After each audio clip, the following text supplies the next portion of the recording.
इस वक्त जो आप तस्वीरें देख रहे हैं महाबलीपुरम की, दरअसल में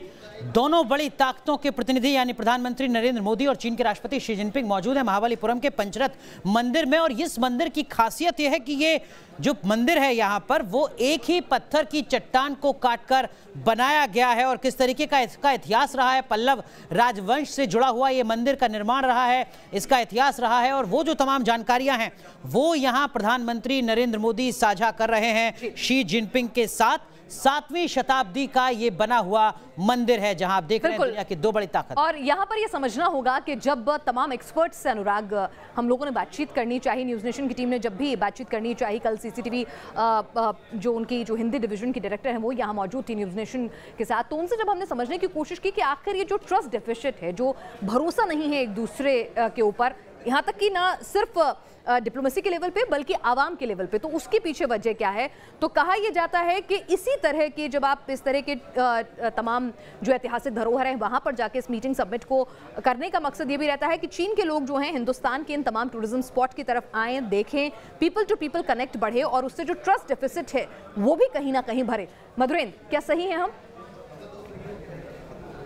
बिल्कुल, आपने सही फरमाया कि न सिर्फ डिप्लोमेटिक रिलेशंस को भारत आगे बढ़ाना चाहता है बल्कि पीपल टू पीपल कनेक्ट को आगे बढ़ाना चाहता है, क्योंकि जब दोनों ही देशों की जनता एक दूसरे से जुड़ेगी तो वो डिप्लोमेसी पर भारी पड़ेगा। और जाहिर तौर पर जिस तरह से भारत और चीन के संबंध है, खासतौर पर ऐतिहासिक संबंध है, और जिस ऐतिहासिक संबंध के पन्ने इस वक्त पलटे जा रहे हैं जो कि 7वीं सदी से जाकर सीधे जुड़ते हैं, वो बतलाते हैं कि किस तरह से घनिष्ठ संबंध भारत और चीन के बीच रहे हैं, किस तरह से दोनों ही देशों के बीच व्यापारिक संबंध रहे हैं, किस तरह से दोनों देशों के बीच जो है वो ज्ञान का आदान प्रदान होता रहा है, किस तरह से धार्मिक यानी रिलीजियस लिंकेज जो है वो भी दोनों ही देशों के बीच रहा है। तो ये सब कुछ एक तरह से इस बात की गवाही देता है कि दोनों ही देशों के रिश्ते न सिर्फ पटरी पर लौट सकते हैं बल्कि एक नए अध्याय की शुरुआत कर सकते हैं, जहां से दोनों ही महाशक्तियां दुनिया को एक तरह से लीड कर सकती हैं और इसके बीच के जो डिफरेंसेज है उसको खत्म किया जा सकते हैं। तो जाहिर तौर पर महाबलीपुरम इसी स्पिरिट के साथ आगे बढ़ता हुआ इस वक्त दिखाई दे रहा है, जिस वुहान स्पिरिट के जरिए हमने देखा कि डोकलाम जैसे विवाद को सुलझाने में अहम भूमिका पीएम मोदी और शी जिनपिंग ने अदा की थी, उसी स्पिरिट के साथ इस वक्त महाबलीपुरम में दोनों ही दुनिया के महाबली इस वक्त एक दूसरे के साथ दिखाई दे रहे हैं।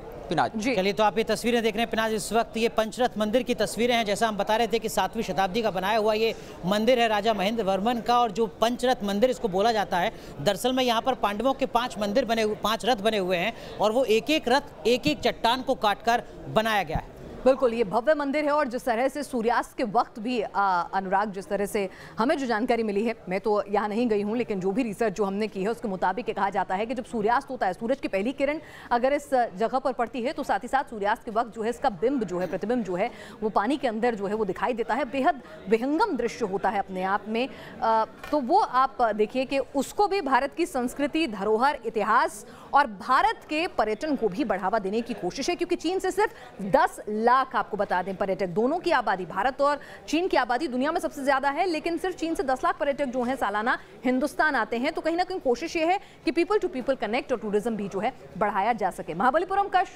ये जो शोर मंदिर है, आपने कई ऐतिहासिक धरोहरों को अपने में समेटे हुए है। बंगाल की खाड़ी के तट पर यह मंदिर बना हुआ है जो शिल्प और वास्तुकला का अद्भुत नमूना है। बंगाल की खाड़ी के तट पर बना होने की वजह से शोर मंदिर के नाम से जाना जाता है। और ये देखिए कि किस तरह से हमने देखा था कि प्रधानमंत्री नरेंद्र मोदी ने चाय पिलाई थी अपने हाथों से अमेरिकी राष्ट्रपति बराक ओबामा को जब वो हिंदुस्तान आए थे। और यहाँ पर क्योंकि दक्षिण भारत पहुंचे हैं तो नारियल पानी ना हो तो ऐसा कैसे हो सकता है। तो जो मैं तस्वीरों में देख पा रही हूँ उसके पीछे अनुराग नारियल पानी लेकर तैयार खड़े हैं लोग कि दक्षिण भारत का स्वाद भी वहाँ पर परोसा जाए। बिल्कुल, तो ये जो तस्वीरें हैं डिप्लोमेसी के लिहाज से एक एक चीज़ की बहुत खासियत होती है। और हमारे साथ पूर्व राजदूत त्रिपाठी साहब हैं जिनसे हम लगातार समझने की कोशिश कर रहे हैं कि इन तस्वीरों का संदेश क्या जाता है पाकिस्तान के लिए भी। और त्रिपाठी सर, जो बात यहाँ पर अभी हमारी सहयोगी पिनाज कर रही है कि ट्रस्ट डेफिसिट आखिर कब तक, और अगर ट्रस्ट डेफिसिट कहीं खत्म होता है तो उसकी एक और एक आधार या एक और एक वजह सिर्फ कारोबार है या बहुत सारे ऐसे मुद्दे हैं जो भारत और चीन को आपस में जोड़ते हैं। कूटनीति कभी भी वैक्यूम में, शून्य में नहीं खेली जाती। उसके लिए कम से कम 2 खिलाड़ी चाहिए होते हैं, एक मैदान चाहिए होता है, एक वातावरण चाहिए होता है। और ऐसा वातावरण तभी होता है जब आप एक दूसरे से ट्रेड रिलेशन अच्छे हो। ट्रेड रिलेशन, लेकिन ये जो वातावरण इस वक्त तस्वीर में दिख रहा है जहाँ पर चीन के राष्ट्रपति नारियल पानी पी रहे हैं महाबलीपुरम में, जी, तो देखिए, जो रिश्ते होते हैं, रिश्ते तभी बनते हैं जब आप एक दूसरे को जानते हैं, चाहे वो ज़मीनी लेवल पे हो, आवाम के स्तर पे हो या नेताओं के स्तर पे हो। जब वो एक दूसरे को जानेंगे तभी रिश्ते बनेंगे, क्योंकि तभी वो एक दूसरे से सहजता से बात कर पाएंगे। इसलिए ये रिश्तों को बनाने का काम ट्रस्ट। सर, इससे ज़्यादा सहजता कहीं नज़र आ सकती है? नहीं, बिल्कुल नहीं, को आप देखिए, बिल्कुल नहीं। और इसी के साथ साथ मैं ये भी जोड़ना चाहूँगा, जैसा कि आपकी को एंकर ने बताया कि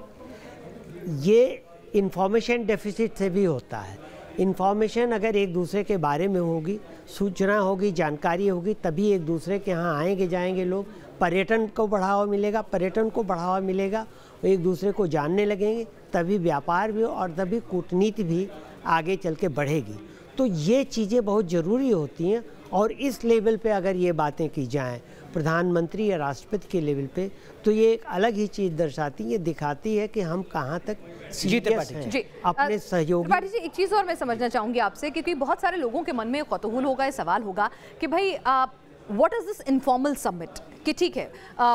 वार्ता होती है दोनों देशों के बीच में, राष्ट्रीय अध्यक्ष आते हैं, ज्वाइंट प्रेसर आता है, सब कुछ आता है, तो ये इनफॉर्मल समिट जो है ये